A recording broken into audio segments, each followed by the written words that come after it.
Hey guys, I'm Natalia. And I'm Audrey. And you're listening to the Talk Baby to Me podcast, where we discuss everything parenthood. From under the covers to becoming mothers. We will guide you through every step of the way. And I mean every step, especially the things that you didn't get to read in those cookie cutter pregnancy books. We'll have you laughing and crying and everything in between. Because at the end of the day, that is what motherhood is. And the best part, we got to do it together. And now we get to do it with you.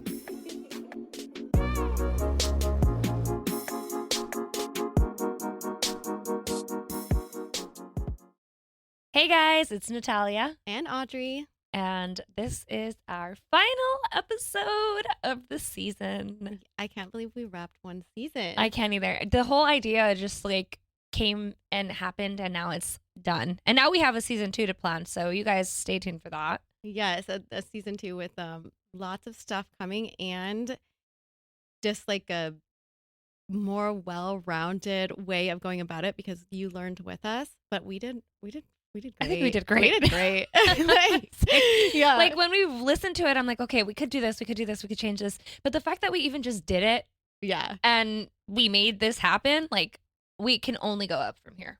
Woo-hoo. High five. Yay, and our babies are almost 2 and we did it before then, so look at us. Exactly. But, okay, so week updates. Right. It's been a few weeks. We've had a lot. So give us the biggest of the big. Yeah, so I was trying to think of how I would talk about this day or talk about an update with you guys. And I was going to say, our babies are turning 2 and that's just wild because I'm in a toddler stage where Ella is just wild, but she's also so funny. Mm-hmm. And, they tell you like, it's so hard when you have a newborn. It's the hardest stage. And this is the hardest stage. Every stage is the hardest stage. But this one feels very rewarding because they are so funny and so cute. And I mean, my baby's singing the ABCs or just wandering around, or she tricks you like their person, and you're like, I shaped that. Yeah. You did that. I molded this personality. That's crazy. That's an update, but that's just kind of like an overall thing. But wedding planning is really crazy. I'm getting married in November, right after Ella turns 2 on the 7th. And honestly, it is, I put it off for 5 years. Mm-hmm. 5 years. And then I decided to do it when I had a toddler, which is just kind of dumb. Like, it's kind of dumb. No, you're doing it, though. You're getting it done. There's reasons why. I have lots of reasons. Right. And maybe you can get into that. But it's just, I think for one, you got to give yourself a little grace. But also, because, I'm like the picker-upper of all the You're the peptide, not the lip plumper. I'm the lip plumper. We decided she's not a lip plumper because we were saying what she is as like a pump up type of person. And I was like, yeah, but lip plumpers are always really tingly and annoying. You're like a peptide at night when you go and it's just very smooth. And you don't think it was great. I have been called many things. I have just not peptide, ever guys. been called a peptide. But so you're doing it. I am, and it feels good to finally, like, because it's been a lot in the making, but then just like the last week, some things are getting settled. Not a lot. I know I'm going to be overwhelmed, but so overall, it's not like a lot of updates. It's just because if I went into it, it would be a lot, but let's not. It's one big massive load. And then, but you tell me because Natalia's been through. When I call you Natalia, I'm like, well, that's weird. Nat has been through so much. Yeah. Wow. Yeah. You know what, though? I feel like in this whole season, I'm just like the one that's been going through some shit. Listen, I got robbed. Right. I got robbed. My car got hit. I got locked in a closet. I digress. What I mean is that I am trying to come from a place of positivity versus the negative, right? So glass half full. That's my new, like, I'm on this, like, positive kick. You're always on that positive kick. Thank you. But it's tested. You know what I mean? Tested. I've been tested. It's been her glass got to like a quarter full for a little. I was like, somebody please help. So, same as Audrey, Edrius is going through literally all of these funny little stages. He knows his ABCs. He's counting to like 20, which... First of all, like... Yay us. Also, thank you, Miss Rachel. And Miss Rachel. And who by the way, did you guys know who the hell Blippi is? No, but we're not there yet. Oh, okay. Okay. Yeah. Well, Andreas is obsessed with this dude. And I think I look at him and I cringe because I'm like, how could a man be that at the same time? I'm like, thank you, Blippi, for existing, because he's teaching Andreas like. You mean a man be so educational, like for him? But he's so hyper and has so much energy, and I know he doesn't have kids for that reason. The memes that come off that are like, listen, I don't know what Blippi is having in his coffee in the morning, but I'm a mom of a toddler and I need some Blippi. I need that. I need some Blippi in me. Whoa. Okay, I did not just mean kidding. To say that. This is we do cuss on the show, but Nat got a little too far. Anyways, Nat, can you continue with your life update? Yes. Okay. I did not mean to say that. But you get what I'm saying. Whatever he's having on. I'm picking up what you're putting down. Yeah, girl. are you picking it up? Okay. So anyway, Andreas is going through like this painting. Our team is laughing so hard they're on the floor. Okay, I'll stop. It only happened. I always do that. I take like the most innocent thing and I turn it into something so. Yeah. Anyway, okay. So Andreas is painting and he's going through his thing. But one of the really big updates I wanted to tell everybody was this fucking disease, excuse my language, called hand, foot, and mouth disease. So Andreas caught that disease. And is it virus or disease? It's called I don't know hand, the difference. Foot, mouth disease, HFMD. So it's a disease. So it's a viral thing that happens. It could be from droplets of someone sneezing on you. That super has it. Contagious. It's super contagious. And it shows the symptoms are rashes in the hands, mouth, and feet, which is hence the name. And Audrey, I called Audrey and I was like, I don't know what's going on because he's had like this runny nose, but he seems fine. Like he has his energy and he's doing his little Naruto run everywhere. And his low-grade fever. He was having low-grade fevers, but they were not, and it wasn't enough to be like too concerned. And I try my hardest to wait because I know like if he has a low-grade fever, then that means his body's working on something. Anyway, when I was talking to Audrey about it, she was like, oh, like hand, foot, mouth thing. And she kept saying those words. And in my head, I'm like, yeah, his hands and feet or mouth are fine. Like, why are you saying that? I don't get it. But I just kept letting her do her thing because I always do. And I was like, what do you mean your nanny group has hand, feet, and mouth? Like, I get that. But like, my son might have he's sick. She's like, literally, listen, stop. Like, I get it. It is on his hands, his foot, and his mouth. Yeah. But like, what are you talking about? And I kept saying like, what the okay, whatever. So finally, after a few days, Andreas started developing this rash on his hand, and then he developed like a kind of like a tongue sore. He didn't get anything else on his feet or on his body. He did get a little bit on like the side of his cheek. He had like a weird redness, and then he started to have a really bad runny nose, and I can tell he was visibly like just not himself. So I had a televisit with my pediatrician, and she was like, oh, this looks like something that is going around called hand, foot, and mouth disease. And at that time, it was like a full circle moment where I was like, shit, I should apologize to Audrey. Don't apologize. But she didn't know what I was thinking, so I don't have to apologize. Yeah. But at the same time, I was like, oh shit, she was right. Like, she always has these she has this advice because she has her mommy group, right? I have my mommy group, and I have so many kids in my family. Like, you know, my mom will tell me things. Like, she'd be like, say something about Ella, and she's knowledgeable because she's fucking 5 of us. Like, so like, I will just share that knowledge. So I was really glad that like when she said it, I wasn't like immediately just going insane. I was just because you had already told me. Yeah, you had already told me like people were going through it, or you mentioned it. So now when I put it all together, I'm like, okay. So we took Andreas to the park to play tennis. We took him to a My Gym, and we took him Mo took him to a Chuck E. Cheese. And now I'm really good at like wiping his hands all the time and washing his hands all the time. Like we make a whole like thing about it. But you know, when you're at a public place, if they don't have a bathroom that you can just easily go to, you know, I just use the wipes. But I do think that sometimes when you're the only parent with the kid, it could be a little bit harder to remember to do all the things. So somehow, listen, I don't do the things, so yeah. Well, she also said to me that we are in an immunity building era. we're in our mom era and our immune building Immune era. building era. So Yeah. So I didn't panic, and sure enough, after 7 days, well, like 7-ish days, Edrius is fine now. He has we went to the dentist, and he has his molars coming in. Oh my gosh, the back ones. Such a big kid. He's so massive, dude. He's half my height. No, actually, he's surpassed half my height. Yeah. That's insane. I'm 5'2". I know. Imagine when he's 4.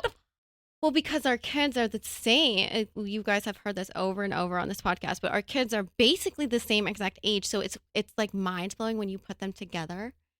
Edrius is up here and she's like right here. Yeah, and she's not.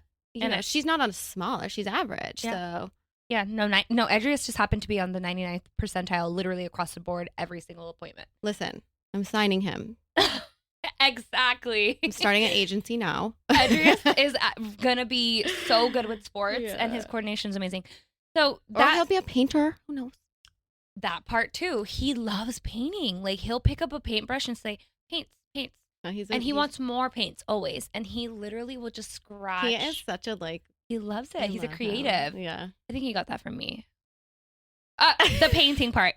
The other, the creative and sports part, probably Mo. But anyway, outside of that, obviously it was really hard on me. I did get a little sicky, and I did get like down. But like as a mom, as a parent, as you guys probably know, like you don't have a fucking downtime. Like you get up and you gotta get stuff done. You don't have PTO for parenting. It's something that like they don't like. This could totally be such a big topic to talk about, but that is one of the things that I always was like, when you're like super sick. And first of all, we've talked about this, Nat and I, about when we are sick, like we take like a day off but we're go, and like it never gets me down. But, sickness can be anything. Parents have to parent. Like if you get like food poisoning and your husband or your partner gets food poisoning too, like what the do you do? What do you do? I don't know. Because you're like, one of you has to rise to the occaation, or both of you have to, because in my household, we both. You're like Blippi. If we are dying, Blippi is parenting. We're both. Well, we'll do what we can to keep it a like more smooth sailing day. But DJ is not parenting. I don't know who. Yeah, okay, thank you, Mo. But DJ parenting me sick. When DJ is sick, I am parenting 5 kids apparently for this one man. So, okay, there's also another big thing. Yes. So this is our first episode since I had my breast explant. So if you're watching, boobies are gone. I went through a massive surgery, and I took I'm still healing, but about 2 weeks completely just zonked and in bed. And Edrius after 1 week was like, okay, where's mom? So I did have to kind of rise to the occasion again, because we didn't really get days off, and might have had to use some of the pain medication just to get me through the day with him. But not to mention missing him. Like, I did miss him. Yeah. And you would text me and I was like, I'm sorry. Yeah, and I felt bad because like I could see him on every camera. So I could see him, but he couldn't see me. And so I was just like, I would feel like, no, Mo. I remember texting Mo like, hey, do this, because I can see what he was doing. And Mo would be like, I got it, babe, I got it, babe. And I'd be like, I know, but I wish I had it.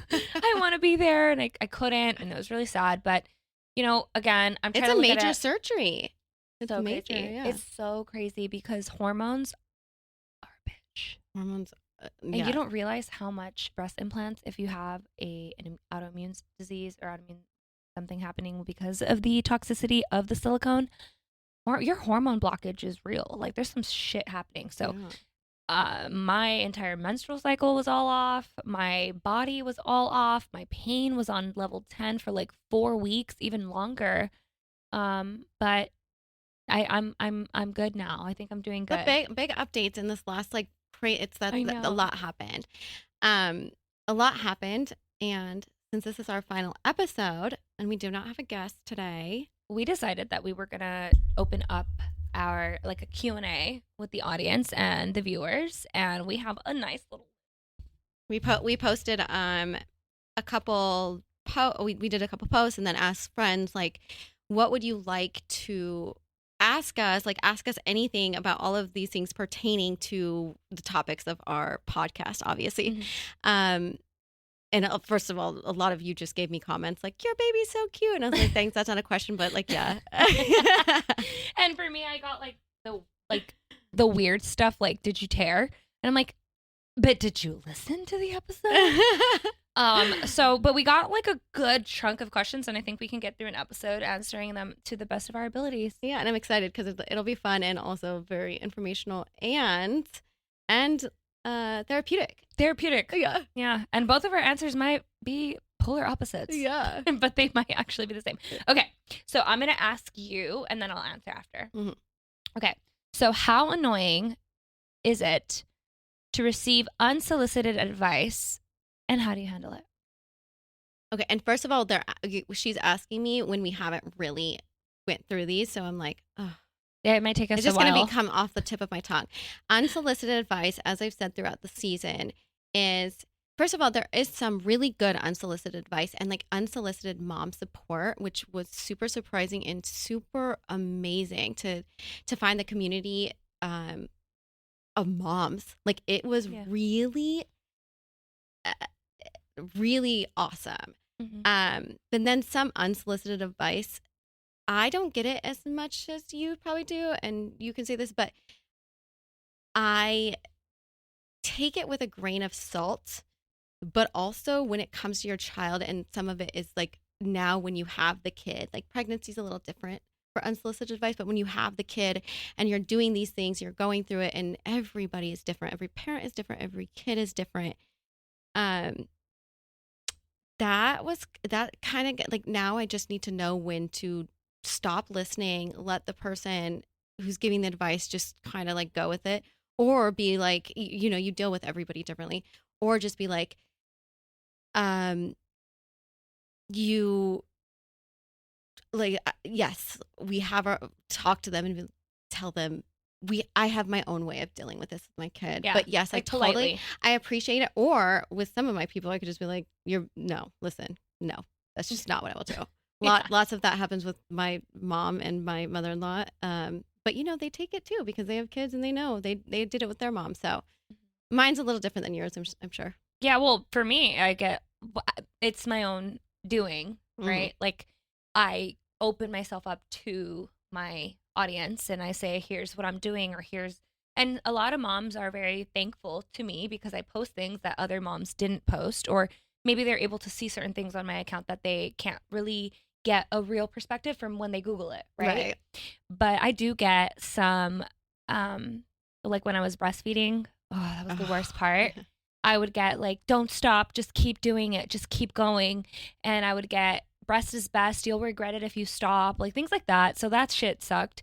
And so what I would do is just respond like, I'm trying, or your support is appreciated, but it's not really working out the way that you might think it is. Or I would just be like, okay, thank you. And if it was bad, I would just block them. Because at the end of the day, like, I have you seeing my shit because I'm allowing you there. I could block you. I'm public, but if I block you, you're gone. Yeah. Also, if you decide to look at my profile from another account, then you must really want to see my stuff. So I don't want to stop you. Yeah. At that point, go ahead.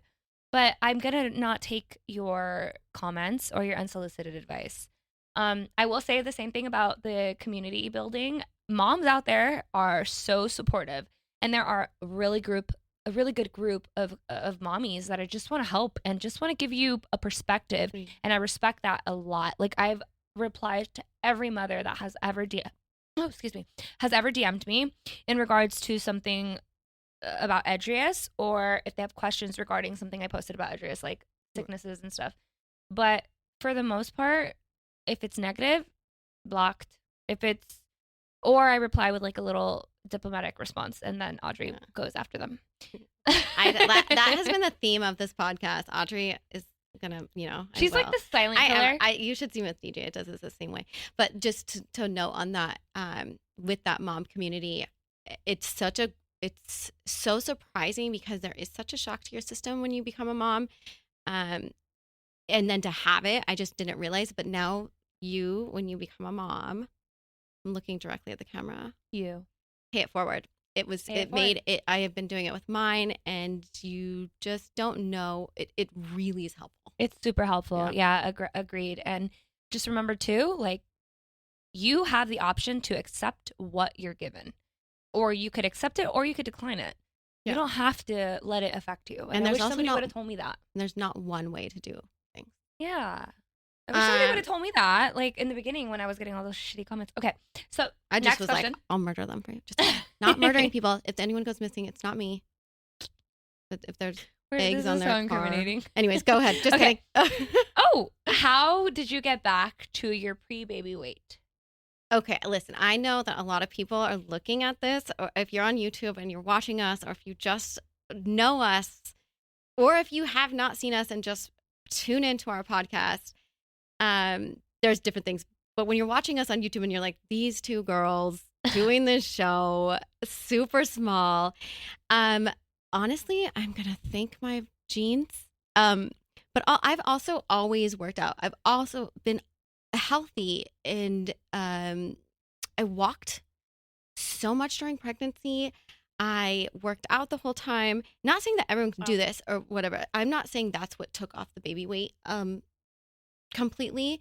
I do know that genetics play a big part. So I'm not going to be like, I did everything and so should you. So if you don't take it off, like, everyone is so different. Exactly. Like, me and one of my sisters had the same experience. We both got really skinny. One of the other ones, she did get skinny, stopped breastfeeding, but then she had other issues because your hormones change and everything. So she would gain the weight just based on stuff that she was eating that she can no longer process.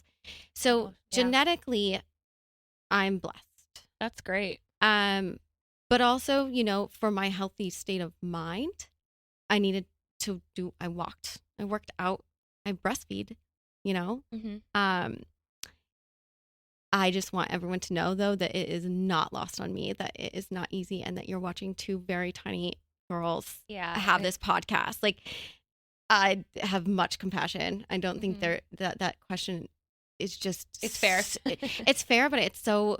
like, everyone's point of view is valid, you know? Exactly. And same with me. I think that I did not exactly have the best experience with breastfeeding, and it did send me on like a downward spiral. But when I picked myself back up, I did do like an Arbonne healthy living challenge. The green Arbonne. Yeah, remember? Yes. I took my greens and I did like this whole 30-day revamp. And then once I get really into something, because it does take 27 days to build a habit or something along the lines. I don't know. Somebody correct me later, which I know you will. So it took me that, and then like I started getting back in my good habits. And then after that, I felt like once I started to eat healthy, feel better about like just my energy levels, then I started working out, and then I started to see the baby weight drop. I do have good genetics as well, and I did work out throughout my pregnancy because I had no choice since Mo is in the fitness world. Yeah. He wouldn't let me just sit around.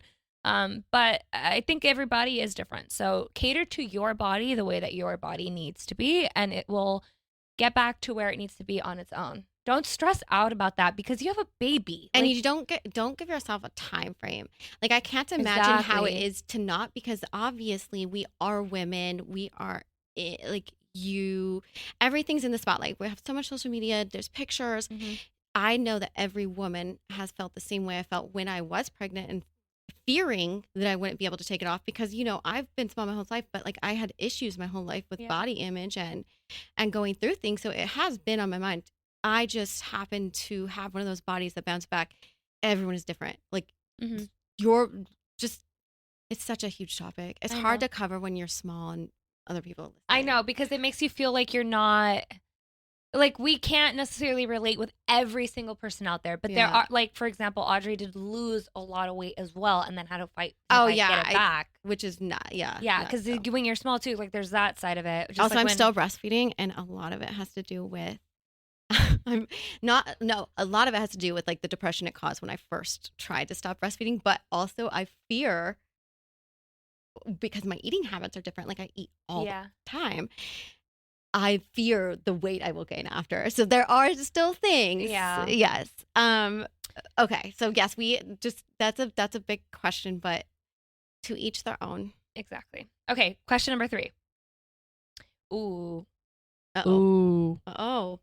Why am I not looking at the paper? I'm like waiting for her to surprise me, even though the paper's in front of my face too. How did you overcome any issues with your partner postpartum? Listen, I'm still postpartum, apparently, because I still got issues. I think everyone has issues. Relationships are hard. I happen to know my partner so well. And that really helped and also really flawed a lot of the things we went through because I couldn't have imagined how hard it actually was. And some of the things that were said when you're insanely tired because you have a baby that is yelling at you, screaming at you, and the responsibilities aren't always even. And I think from just being a mom, I don't know if we'll ever be like they're even. Like we literally just pushed out your baby or gave you birth, or like just being a mom in any way. Like even if you didn't even carry the baby, I think there's just a innate sense in us that we have more responsibility as moms. Not taken away from dads. DJ happened to take back his diaper changing duty though. Literally, we had this conversation before I even got pregnant. I was like, "Are you going to change diapers?" I knew he wouldn't change diapers. Listen, he said he would the whole time. It was a big topic. It still is a big topic. Sometimes I'm like, "You better change diapers." He wouldn't. He is a phenomenal dad. But when we were going through those postpartums, and I was like, "I don't want to get up to change a diaper. I don't want to do this. I have to get up to breastfeed. I have to get up to do all these things." Yeah, you're tired. The amount of arguments we had over stuff that was because we were tired. And going through stuff, and you have a baby was, I think, when I know this thought isn't like exactly finished because it's open ended. When we were going through those things, now that we're kind of over them, I mean, still we get in arguments, but now we just know how to overcome it. Bless you. That we know how to overcome it. When I go and talk to anyone that is now pregnant or about to have a baby or just had a baby, my biggest piece of advice is you're going to fight. You're going to fight. Don't make any rash decisions. Also because when my hormones are off, I'm going to rage. Like, I am like, don't, like, I'm a little scary. I'm not abusive, just scary. My biggest piece though is when I was going into those things with DJ and we had those conversations or fights, now when I look back on it, you get over it. But at that time, don't make the biggest rash decisions. Don't say the things that you don't want to say. And if you do say the things that shouldn't have been said, converse about it, talk about it, apologize, because both of you are going through so much change. Mm-hmm. It's massive. Yeah. And that's a really good. There's not advice. One thing. There's a zillion. Oh yeah, of course. Yeah. And to answer the question myself, Audrey is and has always been really attached to mommy, but dad picks up his weight, and in the postpartum stage, it was a lot of me being hormonal and having depression, postpartum rage, anxiety. And then masking myself with all these busy things, working as much as I could, getting my head so far up work that like I wouldn't allow other things to be real, and then drinking. And I would say if I could give myself advice, I would say get yourself on a clean eating, healthy version of you in those first 2 months postpartum before even resulting to any type of vice. If you know that you're not feeling healthy, or mentally, I should say. Mm-hmm. And what I did with Mo and what we are currently doing is just trying to work on our communication, whether with me I was yelling or maybe I was saying something in a way that he didn't really like the tone or the inflection of my voice or whatever. Like we communicate to this day about how to converse with one another where it's not going to come off as like an insult or like belittling or whatnot, because it's important, especially since we both are going through our own journeys. It's important to remember that we are both human and we're experiencing our own journey in this thing we call parenthood. Right. So communication to me, I think, would be the underline. And just to add something to that too, like, there are so many things when you're you just given birth, that you're feeling, that I think too, if you're pregnant and haven't had a baby or whatever, when you're planning to have a baby, just kind of actually build that into your plan, because I'm sure you didn't, like, I kind of knew it, but I didn't, like, we've been together for so long, I didn't know that those things would happen. But in my head, when they did happen, I was like, but listen, this person knows me. Yeah. He knows, like, the things I say. But when you hadn't planned for a baby, I'm sure it's different. So when you're pregnant, when you're going through it, just, if you're listening, just kind of build that in. There are going to be fights. There's going to be miscommunication. There's going to be things. Yeah. Give all of yourself grace, because it does get better with time. Exactly. It's just a big change. Yeah, I agree. Okay, question number 4. Did you plan to have your baby? Oh, I think I just covered that. And we've covered that this season. I think I don't need to elaborate. Yes, I planned on having a baby. I've been planned on having babies forever. This was a planned baby, and couldn't be happier about it. Yeah. You know? I did not. Yeah. I did not. Yeah. Plan it. But you know what? It was a happy I don't want to say accident. I love my baby. It happened, and it was not planned, but it was the best thing that could have ever happened. Yeah. Because out of all the versions of myself that I know, I love being the mommy that's obsessed with her son the most. Life gives you what you need. I needed him. You may not realize it in the moment. Yeah, right. As I'm like 9 months pregnant, like, what the just going on? But no, it's the best. So, okay. What's the funniest, most unexpected thing that your baby has done to make you LOL? Honestly, every day is a new one. I think too, again, like, going back when they're on different stages. So when they're younger, you'll find the funny thing. I don't think they're so funny though, because they're literally like a blob. They're They're just a little laying like there. glue. Yeah. Mm-hmm. They make funny faces. They're maybe. super cute, and you like have like sometimes, like, but they don't do those things. It's so crazy to think how they grow, and then you just grow and you don't even realize how funny the things they are doing.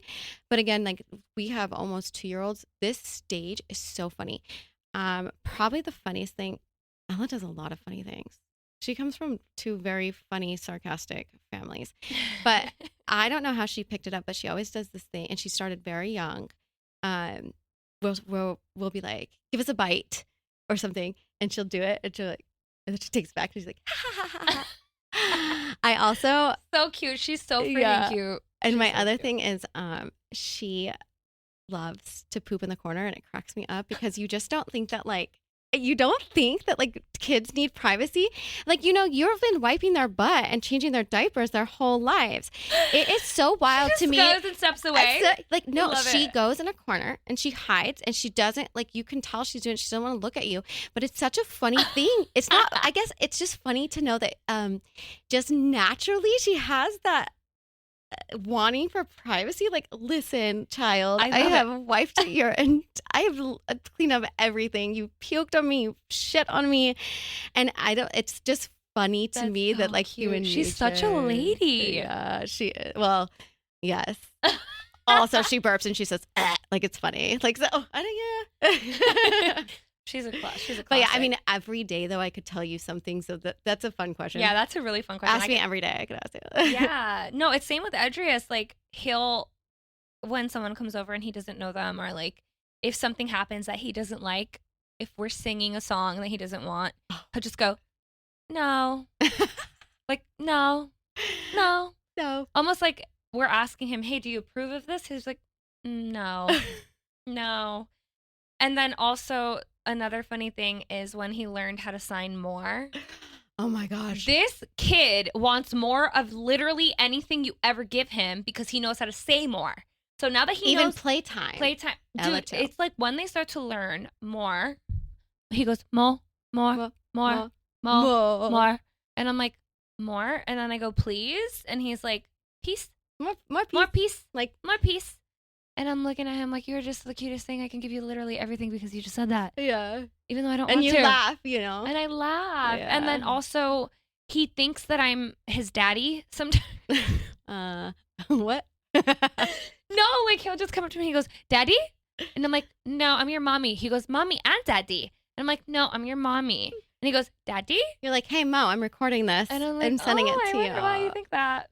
Wait, No, I I'm have just kidding. I have to say one more. Are you done with your? I mean, I could go on literally all day. Yeah. There's like funny things literally every Mormon. Every Mormon. Everybody in Utah. I did not just say that. Yeah, we gotta cut that out. So I do have to say this is the funniest thing. I don't know why this skipped out of my brain. Ella says okay to everything. Okay. So she'll say to you over and over and over again. Like example of booby. She says booby to me. She'll literally point to me instead of saying mom. She did it at my bridal shop. Yeah. Instead of saying mom, she just says booby, booby. So she'll say booby, booby, booby, booby, booby, booby over and over and over again. And finally you're like booby, and she's like, okay, sure. Like it was your idea. And she would like pat the thing. She does it for everything. Yeah. Coco melon. Oh, okay. And I'm like, okay, you just tricked me. They're so freaking cute, dude. These kids are just like unbelievably just forming as themselves. Like I don't even know how to explain it. Yeah. We can actually add more of that later because I have so many funny things too. Go to our Instagram. We'll start posting all the that would be funny. Things. Yeah. Okay, share a really touching moment that reminded you, wow, you are a mom. When Ella takes my face and she looks at me and she says, "Mommy," and then she hugs me. It's the cutest thing ever, and it's kind of new. Like I could almost like tear up. It's the cutest thing ever. But again, it's like I didn't like ever grab her face and touch. That's just like an actual human emotion, and it is so rewarding and the cutest thing ever. I could cry right now. Honestly, that's something that I was going to say too, but not the same. But so Edrius, like he is a boy and he is a little stronger than, he's very freaking strong. And so sometimes like if I say, I try to not say no, but I'll just say like, let's play this instead. Or if he says more paint and I'm done with painting, like we're done with painting because it's been an hour and I'm fucking tired. I'll say, no, I'll say, how about we try this? And then he goes, no, because he loves saying no. And then I'm like, okay, well, what about this? No. And then I'm like, okay. And then he'll hit me because he's mad. Oh, yeah. Ella. And I look at him and I'm like, baby, that hurt mommy. Baby, that hurt mommy. And he'll just go, oh, and then he'll come into me and hug me. And he doesn't even have to say sorry because he just knows that I'm hurt and human emotion. I think that's the biggest thing. It's like the moments where, of course, I can talk about like how he looks me in the eyes when I'm giving him his bottle or like little things like that. But it's the moments where he realizes and comes to term with like where he shows me he's learning the human emotions. Right. And we did that. We did that. But also the juxtaposition of them also smacking us in the face. Wow. So I get smacked in the face way more than I have ever in my entire life after having a kid. And bitten. Oh. I have actually not. I'm not bitten. I don't get bitten. Oh, you're breastfeeding. Oh. No, she's actually pretty good at that, but she'll like just bite you, and she's a big gap tooth. And like all I can think about when I look at it after her teeth marks are there, and we're working on it. She doesn't bite other kids. She bites out of frustration. But she has like a big gap, so like it'll hurt. But then I look at it, and I'm like, this is really funny looking. It's so cute. A massive gap. Aww. Yeah. Okay, next question.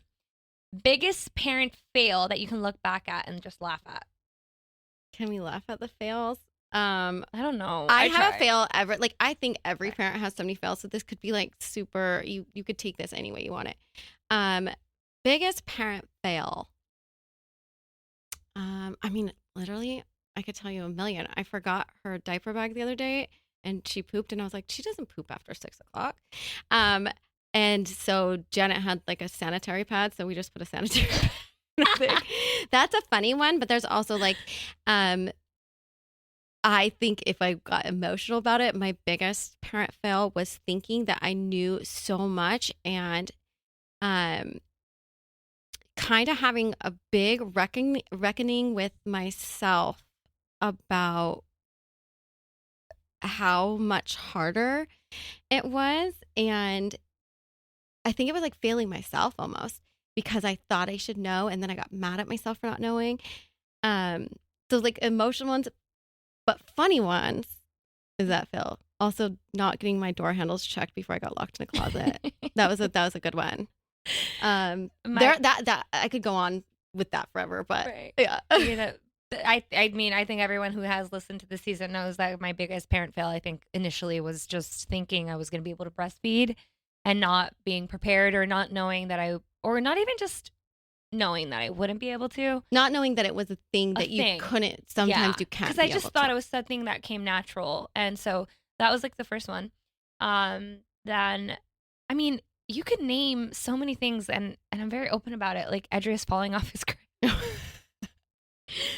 When I knew it was time to get his ass out of that crib. Like, he's so big. When I tell you he's big, he's like almost 4 inches or 4 feet tall. Like 3.5 inches. He's gonna surpass us by the time he's in first grade. He's so tall, and he was already doing the thing where he was like pulling himself up over the crib bar. So he's not even 2 yet, and he's already in a toddler bed. Yeah. He has a bumper, and the bumper keeps him inside. And now I think if we remove the bumper, he'd be fine. But initially, he was literally crawling out of the crib and then falling off the crib because I didn't think about putting the rail, and it was a whole thing. Well, and his crib was on the lowest thing, so this isn't something. It is a fail, but Also, where do you go from there when you have a giant baby? By the way, we need more information on that. He's a tall kid, and he's only 2. I think some of the information, too, that people should know about babies and kids is obviously we were all that. A lot of us, like, came from so many bad circumstances, or not bad, but, like, maybe just, like, not super nurturing, or the people weren't aware. Kids are born like without their bones fused, not all of their bones fused, and like it was like 22 extra bones or something. And so every time something happens, I'm like, they were made for this.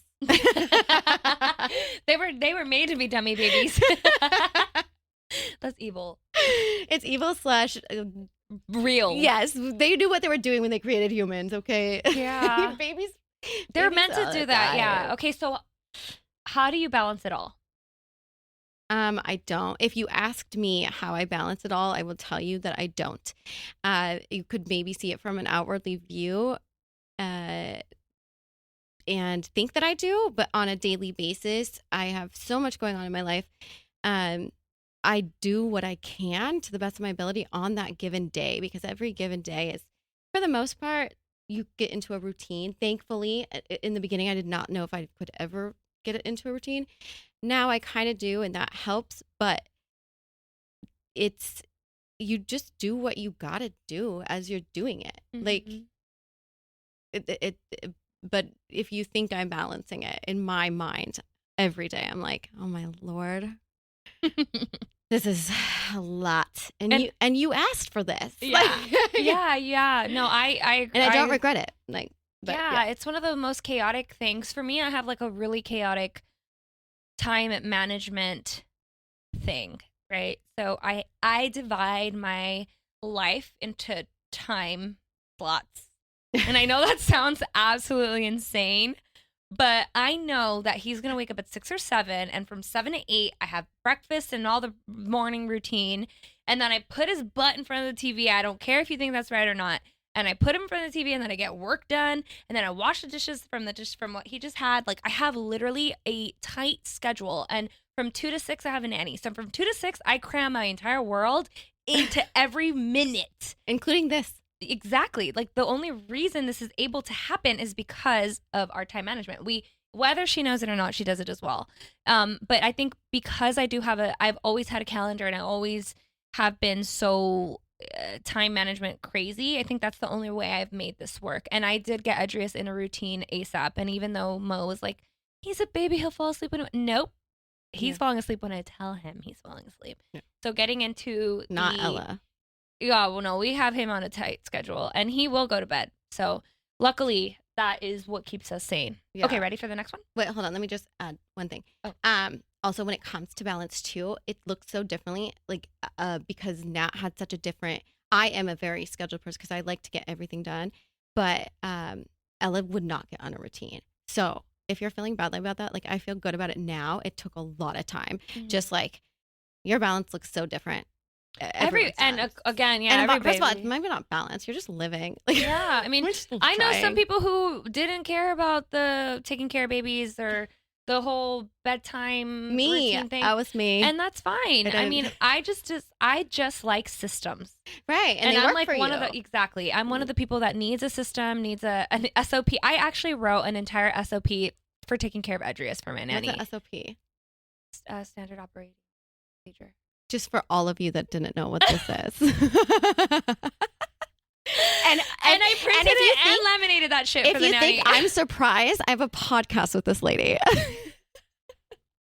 Okay, next question. Okay, so, oh God, you know what? Make fun of me all you want, but I'm selling it on Etsy. I sell it on Etsy, guys. If I am anybody not wants making fun of you. I am in awe. $2.99 for a 5-page document where you can write out your own kid's schedule and time and what to do. Where, you know what else I did? Because I'm psycho. I took pictures of the pacifiers, where they were, all his clothing, and I printed Polaroids for the nanny to know exactly where everything was because I'm that.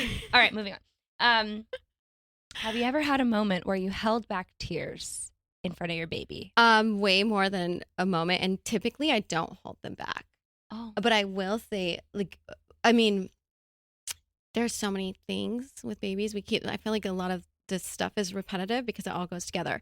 I will say the biggest thing though is I really did have not a mental breakdown. I just had been overwhelmed. It was when we were sleep training, and I called you. Yeah. I tried to hold back my tears for way too long, and because every day is so different. Like, mourn those things or go through it, or however you do it to the best of your ability. But if you keep holding it back for too long, it just really accumulates. Because what I did was hold back those tears for so long, and then I had like a massive tear-filled weekend. Like, sleep training is hard, dude. So sleep training was really bad, but I'm not gonna lie, there's so many times when you're overtired and you just want, like, you can't sleep, and they wake up at 5. Ella's been partying at 2 in the morning. She wakes up like, Coco, and I'm like, no, lady, what? Like, it's bedtime. It's bedtime. So there's all different types of tears. So if I just answered that just to answer it, I'd be like, is there a time? Yeah, every day. But then also the next moment, and I'm laughing at her doing something funny. So, but the big part of that is, if it's getting to be a problem, just don't get like me and just keep covering it up, like address it. Yeah, that's true. Because I feel like you're right. It does bottle up and then it just blows up. And as far as me, have I had a moment where I held back tears? Yeah, because sometimes I'm actually losing my mind. And luckily, my fiance and I spend a lot of time parenting together because he works from home sometimes and sometimes he's at the office. But like for the majority, if I lose my shit, I just look at Mo and I'm like, I just need a break.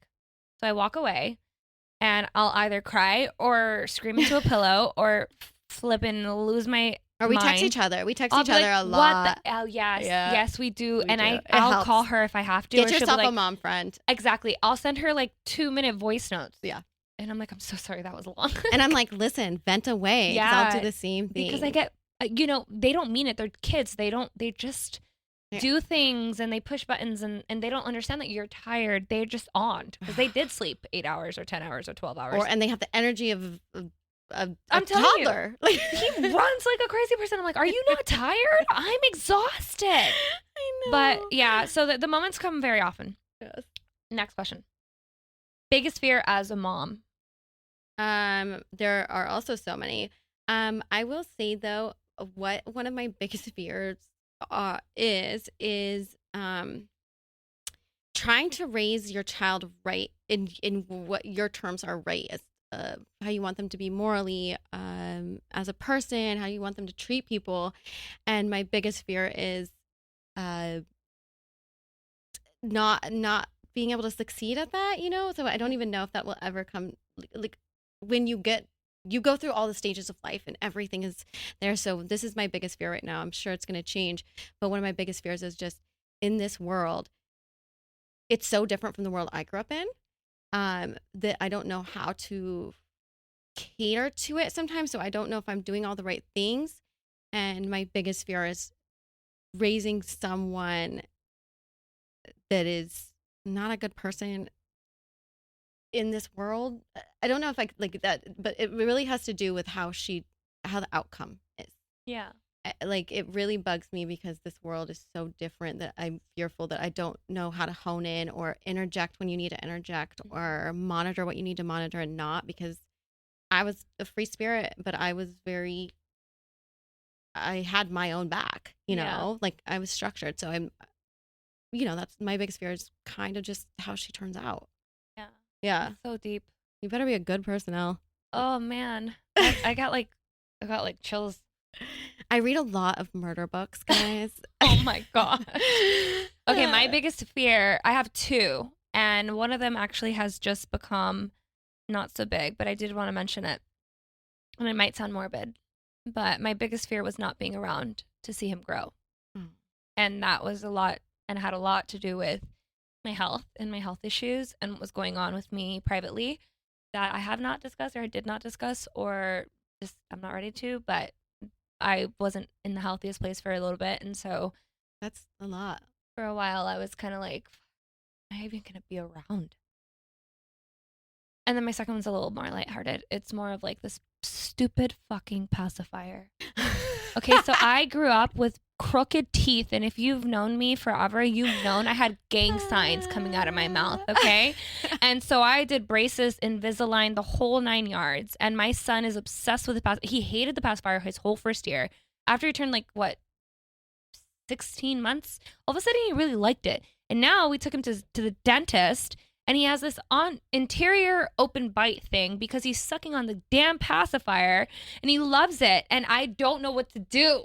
And so my biggest fear is that he's going to grow up with gangs in his mouth. Guess like what? I did. And I don't want him to go through that because that was so horrible. People would make fun of my teeth all the time. But it's so I'm not saying your fear is not valid. I totally understand that. I just will say this world we live in, you could do anything. I know. I had the same thing. By the way, though, I had teeth like that too, and I didn't like pacifiers when I was young. It's a fear that my son will get bullied for having crooked teeth because I went through it, and I don't want my son to ever have to experience bullying on something like that. Like, no. I get it. Kids are gonna bully each other for the dumbest things. I was called shrimp. Because I was so short and I tried to play basketball, whatever. And then people would call me like jagged edge, jagged teeth, jagged edge. I don't know. Oh, I love jagged edge. Oh. Sorry. That being said, I just don't want my son to be bullied on his appearance. And so, yeah, like I'm trying to work on I'm trying to work on him being addicted on his pacifier. That's it. And so it seems like such a small fear, but it's just so deeper rooted. Well, and it's rational. And also you just shared that you a very big fear. So there's a fear. I mean, there could be so many. We could do a full episode on it. You ready for the last question? Yes, but I just want to say, if you think Edris will be bullied, this kid is going to be 7 foot, and everyone's going to want to be friends with him. Like, okay, good. Okay, ready? No, I know you're not. No. Okay, but be ready, baby. We got to answer this question. How did your upbringing shape the mom that you are today? I feel like for both of this is the heaviest question. And I think what we're gonna go into this in our second season, like really in depth. So I will answer it in the shortest form I know how. My upbringing literally has had everything to do with the way that I mom. Everything. And before I was a mom, before I was pregnant, when I wanted a baby, I knew it would, because I had a really crazy upbringing, and it was heavy, and there's so much trauma from my past, and there's so many things to it, like the relationship you pick, the person you pick to have a baby with, your insecurities before getting pregnant, or what will happen because of your childhood or your traumas coming through. Those are all things you think about. I will say now, as after becoming a mom, I still think about those things so often. I think a lot of things has trained me from my childhood of how to not do it or what I wanted to change. It's also made me more clear in knowing why my mom and dad made the decisions they did, and kind of help heal a little bit because it is hard. It has shaped that is like the most loaded question. You can't, it's no, but I think you answered it as overview as you could, in the sense of like everything about your upbringing has made I'm like you, shaking. Yeah. Like shaking. Everything that you went through has shaped you into the mom you are today. Yeah. And that is like, ooh. Yeah. And then it could, it could be good, it could be bad, whatever your childhood is. Like a lot of people, it's well, no, everything this is asking relative. you, Mama. I know, but I'm just saying it could, whatever it could be. But like as the overview, everything has shaped me. Everything I went through, everything that I know, the good and the bad. But I will say, it's also opened my eyes to relate to my mom a little more, or have a little more grace for it. Yeah.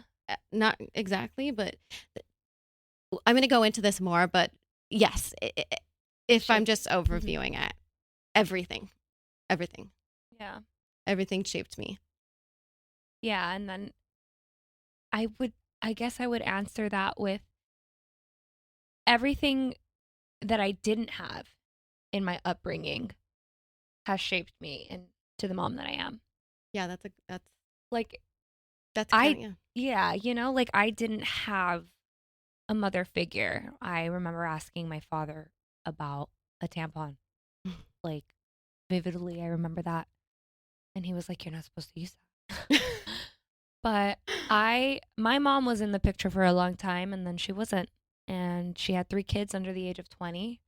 So everything that I didn't experience from my own from a nurturing perspective, I got it all from my dad, but I didn't have it from my mom. So I think that has made me what I am today, because I knew that I wanted to be everything that I didn't have. Right.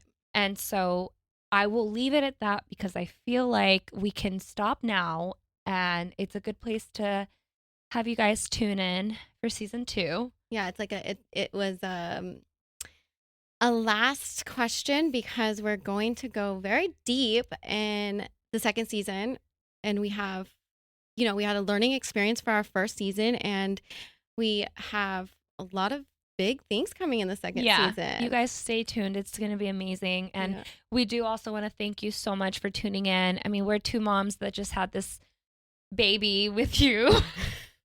That sounds so crazy. We have literally shared and bared our full souls. So. And every listen, every download, every view, every like, every follow means so much to us. And we're going to only get bigger, just like our babies. We're going to grow. Hopefully as big as Adrius. Yeah. Oh, shoot. He's so massive. So yeah, maybe one day, but at least we can say we've had you guys from the ground up. And so thank you so much from our deepest parts of our heart, and our bellies, and also and our bellies, and also when or if you have any suggestions, any topics, any people that you want to you would love us to talk hear about from, honestly, anything, DM us. Feedback is super important to us. Yeah, for sure. And also, we need interaction in between time, so feel free to reach out. Yes. Thanks for listening. Thank you so much, you guys. And that is it. That's a wrap. We did it. Cheers. Oh, yeah. I don't know. I play patty cake. Love you. Love you.